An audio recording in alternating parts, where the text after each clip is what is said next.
ఓం శ్రీ మహాగణాధిపతియే నమః. ఓం శ్రీ మాత్రే నమః. ఓం శ్రీ గురుభ్యో నమః. హరి ఓం. వీక్షణ మహాశయులకు నా నమస్కారములు. ఈనాటి జూలై నెల 2025 రాశి ఫలాలు ఏ విధంగా ఉండబోతున్నాయి, ఈ మేషాది ద్వాదశ రాశుల వారికి వీరు చేయదగిన సూచనలు, చేయదగినవి, చేయకూడనివి, శుభాశుభ ఫలితాలను ఈ కార్యక్రమం ద్వారా మనం తెలుసుకునే ప్రయత్నం చేద్దాం. ముందుగా రాశి చక్రంలో మొదటిదైన మేషరాశి గురించి తెలుసుకుందాం. ఈ మేషరాశి వారికి చూడగలిగితే అశ్విని 1, 2, 3, 4 పాదములు, భరణి 1, 2, 3, 4 పాదములు, కృత్తిక 1వ పాదం కలిస్తే మేషరాశి అవుతుంది. ఈ రాశికి అధిపతి కుజుడు. ఈ రాశి యొక్క తత్వం అగ్నితత్వం మరియు చరరాశి అయినందువలన వీరికి జీవితంలో వేగం ఎక్కువ, అంటే తొందరపాటుతనం. ఏ పని చేద్దాం అనుకున్నా సరే 1కి 2 సార్లు ఆలోచించేది లేదు.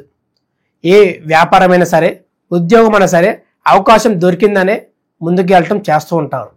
వ్యాపార విషయంలో ముందుగా వీరు పెట్టదగిలింది 1కి 2 సార్లు పెద్దల సలహా తీసుకొని వాటిని ముందుకు సాగించడం వలన దాని తగ్గ లాభాన్ని పొందే అవకాశం ఉన్నది. అదేవిధంగా ఉద్యోగంలో కొంత నిరాశ కలిగే అవకాశం ఉన్నది.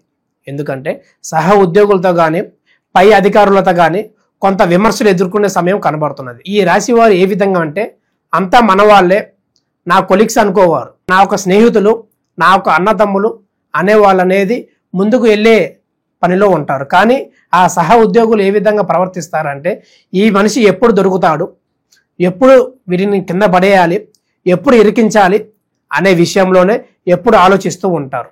అదేవిధంగా వీరు ఒక స్త్రీ మోహంలో పడి ఏం చేస్తున్నాం, ఏమిటి, ఏం మాట్లాడుతున్నాం అనేది కూడా తెలియకుండా అయోమయంలో ఉంటుంటారు. అదే అవకాశంగా తీసుకొని వారు వీరిని అవమానపరిచే విధంగా అనేది ఈ రాశి వారికి జరిగే అవకాశం ఉన్నది ఈ నెలాంతరం.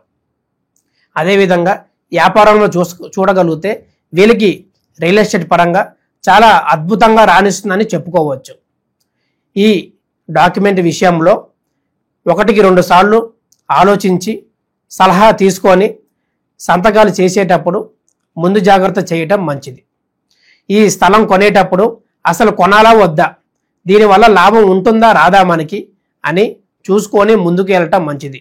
మన పక్కనే ఉంటూ మన బంధువులు అనుకొని ఆ స్థలం విషయంలో కొనే ప్రయత్నం చేస్తుంటారు. కానీ వారు కొంచెం కమిషన్ పరంగా మిమ్మల్ని ఏమార్చి నమ్మించి ఆ స్థలాన్ని కొనేలాగా చేస్తూ ఉంటారు. తర్వాత 1-2 నెలల తర్వాత ఆ డబ్బు ఎక్కడి నుంచో మీరు తెచ్చి దాన్ని అప్పుగా చేసి మీరు ఆ స్థలం పెరుగుతుందేమో ఒక ఆశతో పిల్లల భవిష్యత్తు కోసం అది కొనుగోలు ప్రయత్నం చేస్తారు. కానీ అది ఒక 3-6 నెలల తర్వాత ఆ స్థల వాల్యూ ఏంటో, అసలైన వాల్యూ ఏంటో తెలుస్తుంది మీకు.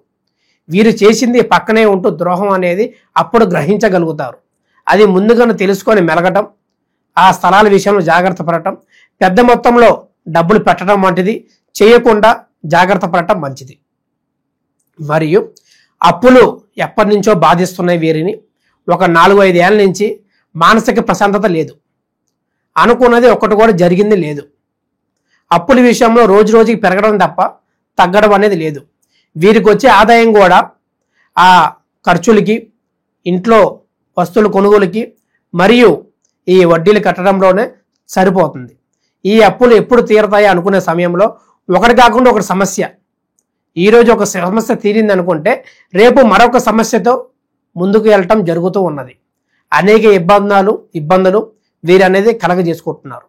ఇప్పుడు మనకి జూలై నెలలో రాబోతున్న గురు పౌర్ణమి అలాగే తొలి ఏకాదశిన వీరు చక్కగా అన్ని విధాలుగా వ్రతాలు, పూజలు, సత్యనారాయణ స్వామి వ్రతం చేయడం వంటిది ఇంట్లో కానీ బయట కానీ మనశ్శాంతి కలుగుతుందని చెప్పుకోవచ్చు.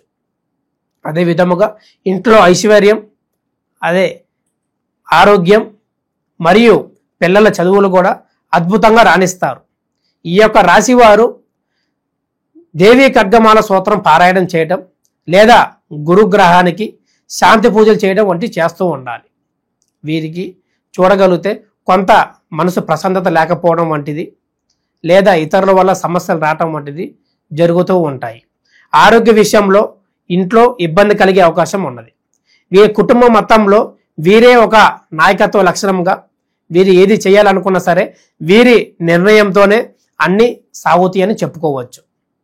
అదే విధముగా వీరికి కొంత అలసట రూపంలో, తలనొప్పి రూపంలో, తిన్నది జీర్ణ శక్తి కాకుండా అనారోగ్య సమస్యలతో వీరు ఇబ్బంది పడతారు.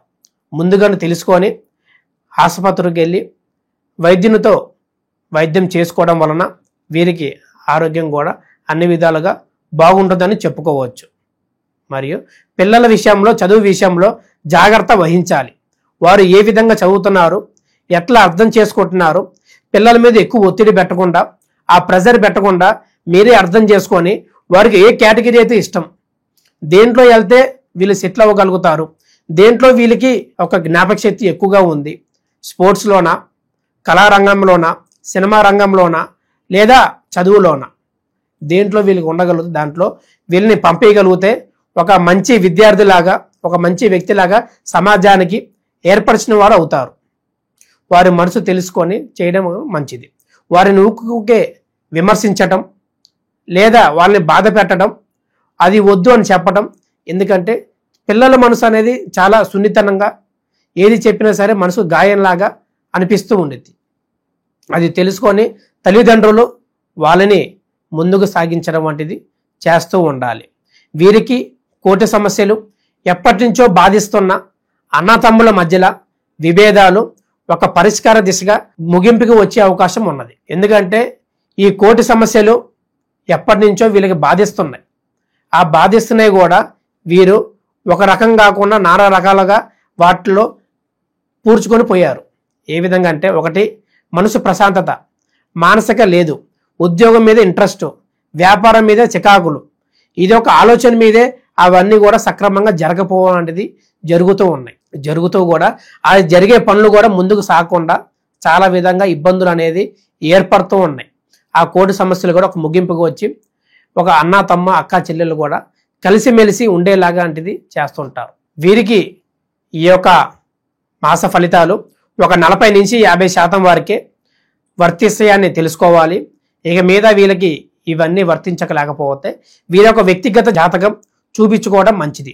వీరి యొక్క రాశి ఏమిటి, నక్షత్రం ఏంటిది, లగ్నం ఏమిటి, గ్రహస్థితులు ఏ విధంగా సంచరిస్తున్నాయి, వీరి యొక్క దశ ఏం నడుస్తుంది, వీరి యొక్క సమస్యకి పరిష్కారం చక్కగా చెప్పబడును. మీకు ఆసక్తి ఉంటే కింద ఉన్న నంబర్కి సంప్రదించి తెలుసుకోవాల్సిందిగా కోరుతున్నాం. శుభం. లోకా సమస్త సుఖినో భవంతు.